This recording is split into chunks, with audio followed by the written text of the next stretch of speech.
Essa foi uma semana de muitas notícias envolvendo ações policiais.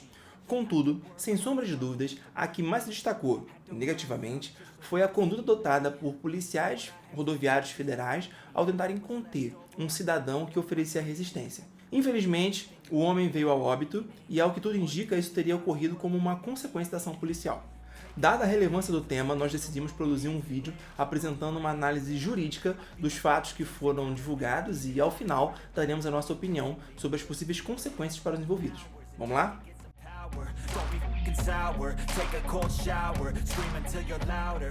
Fala pessoal, beleza? Para quem não me conhece, eu sou o Rodrigo e esse é o Direito com Limão, um canal de educação jurídica popular que ajuda pessoas comuns a entenderem seus direitos e deveres com leveza e bom humor.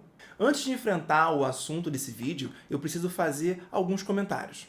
Primeiro é que eu vou fazer uma análise técnica dos fatos que foram divulgados na mídia, em especial do vídeo que está circulando nas redes sociais e que registra parte do que teria acontecido. Segundo, temos total consciência de que a conduta dos policiais, nesse caso, não reflete necessariamente o treinamento que receberam no curso de formação profissional. Terceiro, não somos contra a polícia. Pelo contrário, temos muitos amigos policiais e somos muito gratos por haver pessoas dispostas a arriscar a própria vida para proteger o outro. Todavia, é importante saber reconhecer quando algo está errado. Quarto e não menos importante, prestamos todas as nossas condolências, aos familiares do Sr. Genivaldo. Lamentamos muito pela sua perda e que vocês tenham força e paz para superar esse momento de dor. Feitas essas considerações, bora para o conteúdo! Na manhã do dia 25 de maio, Genivaldo foi abordado por 3 policiais rodoviários federais. Os agentes o pararam porque ele estava trafegando de motocicleta sem capacete. Seguindo as orientações dos policiais, ele colocou as mãos na cabeça e abriu as suas pernas para a revista. O sobrinho do Genivaldo disse que avisou os policiais que o tio tinha transtornos mentais. E ainda de acordo com ele, os agentes encontraram uma cartela de medicamentos controlados no bolso do tio, que fazia tratamento para esquizofrenia há aproximadamente 20 anos e que, inclusive, era aposentado em razão dessa condição. Testemunhas relataram que Genivaldo ficou nervoso e perguntou o que ele tinha feito para ser abordado. Foi registrado pelos policiais no BO que Genivaldo ficava passando a mão pela cintura e pelos bolsos, além de não obedecer às suas ordens. Por esse motivo, eles precisaram contê-lo com spray de pimenta e gás lacrimogênio.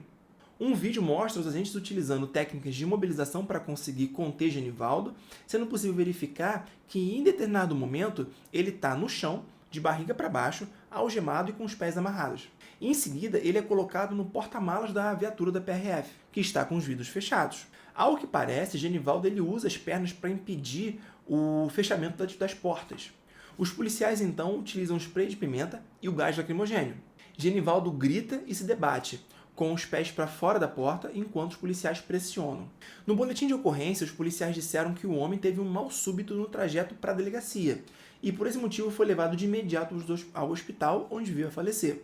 O corpo ele foi recolhido pelo ML de Sergipe, que posteriormente apresentou um laudo que afirma que Genivaldo morreu por asfixia mecânica e por insuficiência respiratória. Após a repercussão do vídeo, a Polícia Rodoviária Federal se pronunciou condenando a conduta adotada e informou que abriu um procedimento para apurar o caso. Também está sendo investigado pelas Polícias Civil e Federal, bem como pelo Ministério Público. Ouvidos, especialistas em segurança pública indicaram que houve um excesso durante a ação policial, uma vez que, de acordo com as normas técnicas que envolvem o uso moderado da força e a utilização de instrumentos não letais, há clara vedação à utilização desse gás em ambientes fechados. Nesse mesmo sentido, foi a última nota emitida pela PRF. A Constituição Federal estabelece como direito fundamental do cidadão sua segurança e a proibição à tortura. Diz a nossa lei maior que ninguém será submetido a tratamento desumano ou degradante, ao passo que estabelece como um dever do Estado e o direito de todos a preservação à ordem pública, à integridade das pessoas e do seu patrimônio. Já o poder de polícia é definido na doutrina brasileira como sendo a possibilidade do Estado limitar o exercício dos direitos dos indivíduos em benefício do interesse público. É com base nesse conceito que o policial está autorizado a fazer uso da força, quando necessário e de maneira moderada, sempre pautando a sua ação com a legalidade, com a razoabilidade e com a proporcionalidade. No caso concreto, é possível afirmar que a intervenção policial ela mantinha sim uma aparente legalidade até o momento da utilização do spray de pimenta e o acionamento de uma bomba de gás lacrimogênio, o que ocorreu sem a devida cautela em uma viatura fechada. Especificamente nesse ponto, especialistas em segurança pública condenaram a forma como o instrumento foi utilizado. Que houve um crime, pouca gente discorda. Isso porque, ainda que não se entenda pela prática dos crimes de tortura ou homicídio, de fato, não há como negar que houve um excesso pelos policiais. Por outro lado, os grupos jurídicos estão divididos basicamente em três correntes de pensamento. A primeira entende que houve um crime de homicídio culposo. A segunda defende que, na verdade, ocorreu um homicídio doloso qualificado pela tortura.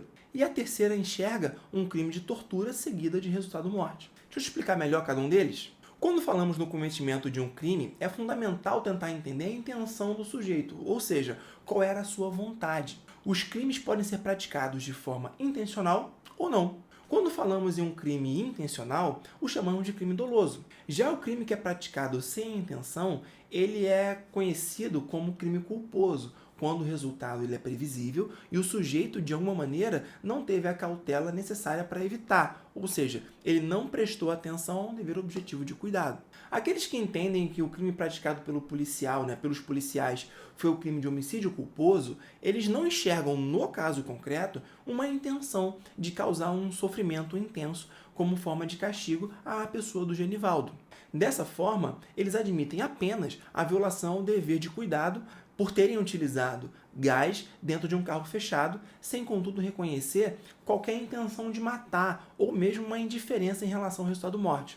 Do meu ponto de vista, essa interpretação do caso desconsidera as circunstâncias que foram trazidas pelo próprio vídeo. Por outro lado, os que entendem que o crime foi o de homicídio qualificado pela tortura têm uma leitura da situação no sentido que os policiais teriam agido com dolo eventual. Ou seja, muito embora não tivessem diretamente uma intenção de praticar o crime de homicídio, devido à sua capacitação como agente de segurança, conhecimento dos riscos de se utilizar o gás em ambientes fechados, sendo, portanto, indiferente quanto ao resultado da morte, especialmente por terem total controle fático da situação. Particularmente, eu entendo que o crime praticado foi o de tortura seguido de morte. Isso porque a Lei 9455 de 97, que é a lei de tortura, diz que esse crime ele pode ser praticado ao submeter alguém sob a sua guarda, poder ou autoridade com emprego de violência ou grave ameaça a intenso sofrimento físico ou mental, como forma de aplicar um castigo pessoal ou uma medida de caráter preventivo. E é justamente isso que as imagens evidenciam. Os policiais estavam aparentemente frustrados por não estarem conseguindo fechar o porta-malas da viatura. Inclusive, é justamente nesse momento que a bomba de gás lacrimogêneo foi utilizada, possivelmente como um castigo pela não cooperação de Genivaldo.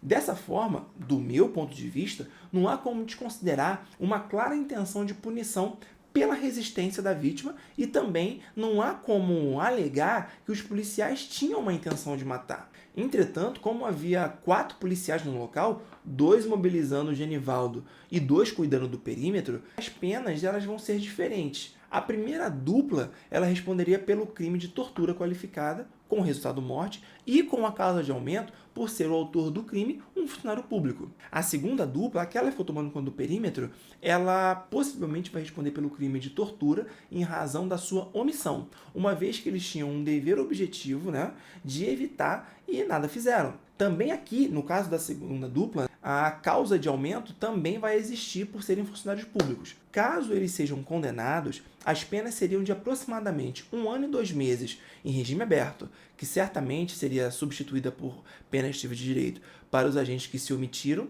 e de 9 anos de reclusão em regime fechado para os outros 2 que acionaram o gás e fecharam a porta-malas. Em ambos os casos, ocorreria uma perda do cargo de policial rodoviário federal.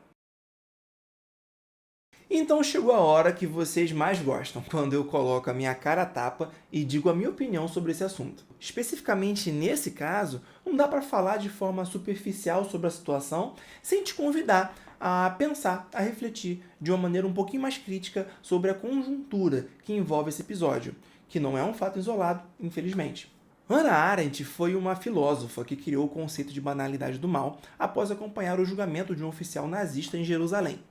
Naquele momento, ela percebeu que o sujeito era desprovido de qualquer pensamento crítico, no sentido de apenas executar o que lhe foi ordenado, não questionando nada, não refletindo sobre seus atos. A banalidade do mal não significa o desejo ou o planejamento da prática do mal pelo indivíduo. A banalidade é a omissão do não pensar de forma crítica no que se faz ou no que é feito.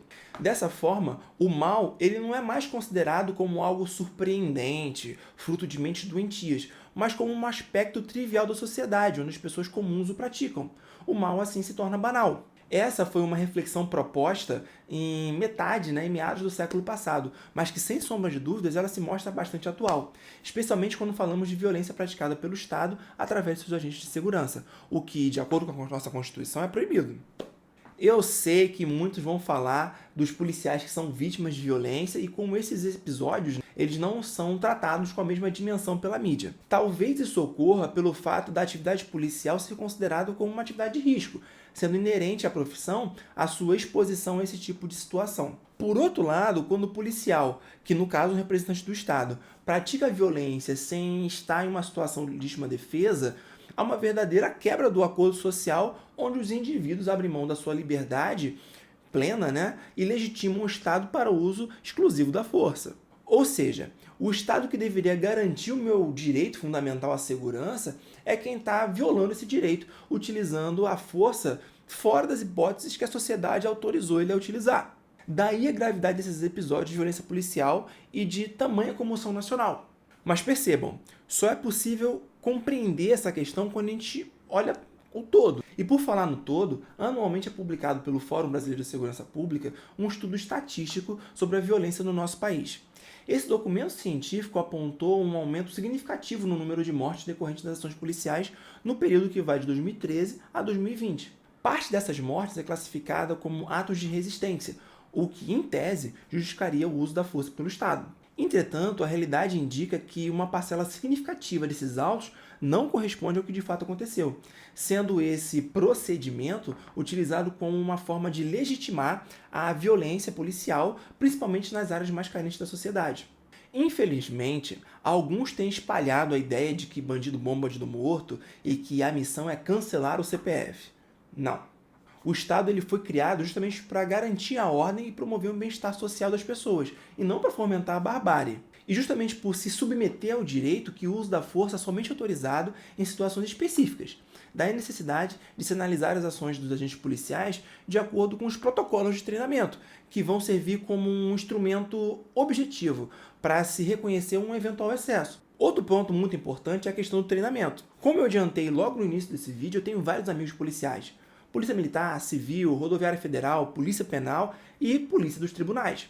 E um ponto quase unânime entre todos eles é que a escola de formação deveria durar mais tempo. Só para exemplificar, um amigo meu me disse que durante todo o curso dele, ele só deu 12 disparos com uma arma longa. Isso é suficiente? Aparentemente não. Caso contrário, não seria uma reclamação comum a todos. Por fim, eu não posso deixar de comentar o caso do professor que ensinou alunos de um famoso curso preparatório como realizar uma tortura com um gás lacrimogênio e uma viatura fechada. Coincidência ou não, fato é que esse professor emitiu uma nota esclarecendo que tudo não passou de mal-entendido e que aquilo seria uma encenação, uma espécie de exemplo teórico relacionado à lei de tortura. Será? Não foi o que me pareceu, especialmente pelos gestos e sorriso sádico do cara. Olhem só esses vídeos. Ele ainda tentou quebrar o vidro da viatura com chutes. Ficou batendo o tempo todo. O que o polícia faz? Abre um pouquinho, deixa a coisa que tá gravando, pega o spray de pimenta e taca. Esse caralho é bom pra caralho. A pessoa fica mansinha. Aí daqui a pouco eu só escutei assim, eu vou morrer. Aí eu fiquei com pena, cara. Eu abri assim, tortura, e fechei de novo. Evandro, você já bateu em muita gente? Já, inclusive nas putas. Entrava, tomava todo mundo borrachado. Evandro, você era violento na Polícia Militar? Muito violento. Evandro, você pegou dinheiro? Nunca. Sempre fui honesto pra caralho. Mas porrada sobrou, irmão. Eu dei porrada em todo mundo. Homens, mulheres, crianças, velhos e adolescentes. Todo mundo tomou. Foi mais ou menos aonde? Ali, ó, fatia daqui, aqui. Bate em todo mundo. Eu falei, é comigo mesmo. Foi o primeiro ato de execução de maldade e crueldade que eu fiz, cara. Que delícia. Ali eu descobri que eu gosto de bater nas pessoas. E ponto. É uma coisa que eu gosto de fazer e tive que me controlar por anos para não dar merda. Quem mais tempo de polícia tem sou eu. Quem mais matou fui eu. Quem mais torturou fui eu. Quem mais conhece vagabundo aqui sou eu. Então, aprenda o que eu vou te dizer. Filho de peixinho, peixinho este. Entendeu? Então, uma vagabunda criminosa só vai gerar o quê? Um vagabundinho criminoso. Só isso que vai gerar.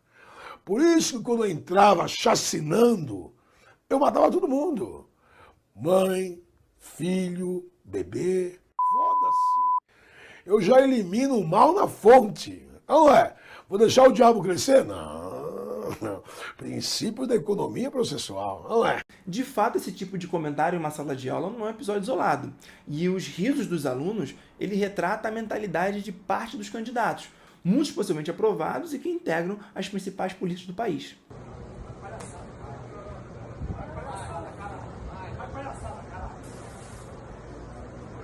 Isso me faz refletir que não basta o candidato gabaritar português, matemática e legislação. Ele tem que ser submetido a um criterioso e constante psicotécnico, desde o concurso até o dia da sua aposentadoria. Essa é a minha opinião. Repito, não sou contra a polícia, muito pelo contrário. Por reconhecer o seu imenso valor, que eu penso ser importante evitar ao máximo que pessoas amorais e antiéticas integrem seus quadros e manchem a imagem dessas instituições. Mas qual a opinião de vocês sobre tudo isso? Vocês acham que houve algum excesso pelos policiais? Se sim, qual crime eles teriam praticado na sua visão? Além disso, o que vocês acham do comentário do professor na sala de aula? Acham que foi um exemplo ou ele estava narrando alguma coisa que aconteceu de fato? Galera, o vídeo de hoje foi um pouquinho mais denso.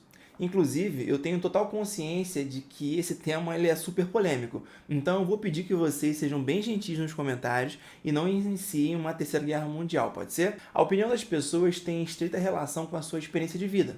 Por isso, vamos tentar nos colocar no lugar do outro, ao invés de sair criticando, beleza? Eu vou aproveitar que você ficou comigo até o final para primeiro te agradecer, né, pela atenção, te pedir aquele like, se você gostou, e dizer que eu vou deixar no card, né, final, outros 2 vídeos que eu analiso fatos, né, que ganharam uma repercussão grande na mídia. Se você puder, dar uma conferida lá, beleza? Forte abraço e até o próximo. Tchau!